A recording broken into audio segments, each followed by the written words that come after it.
Hi అండి. ఈరోజు వచ్చేసి నేను దొండకాయతో కర్రీ చేస్తున్నాను. ఇందులో స్పెషల్ ఏముందో అనుకుంటున్నారా? ఏం లేదండి, ఈ మధ్యన యూట్యూబ్ ఓపెన్ చేయగానే అన్ని నాన్ వెజ్ వీడియోలు అవి తయారు చేయటాలు తినటాలు ఎక్కువైపోతున్నాయి అనమాట. అలా రోజు నాన్ వెజ్ తిన్నా కానీ బాగా హెల్త్ ఇష్యూస్ వస్తాయండి.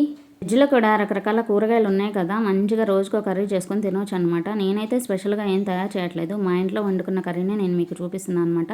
ఇక్కడ నేను దొండకాయలు సన్నగా తరిగి పెట్టుకొని తీసుకున్నాను అనమాట. ఏం చేస్తున్నావు లక్కీ? మా లక్కీ అయితే చిన్నప్పటి నుండి నాతో పాటు ఇలా ఫ్రూట్స్ అన్నీ క్లీన్ చేసి పెట్టేదన్నమాట. ఇప్పుడు దానికి బాగా అలవాటు అయిపోయి ఈవెన్ ఆరెంజెస్ కూడా చక్కగా క్లీన్ చేసి తుడిచి ఫ్రిడ్జ్లో పెట్టిద్ది. ఇక్కడ వచ్చేసి మన కర్రీ రెడీ అయిపోయింది. లాస్ట్లో వచ్చేసి కొంచెం అంతా కొత్తిమీర అలాగే కొబ్బరి కారం యాడ్ చేశాను అనమాట. ఇది కానీ వేడి వేడి అన్నంలో చక్కగా నెయ్యి వేసుకొని తిన్నాం అనుకోండి, సూపర్ టేస్ట్ ఉండిద్ది అనమాట. మా కర్రీ అయితే రెడీ అయిపోయింది. ఓకే అండి, బాయ్ బాయ్.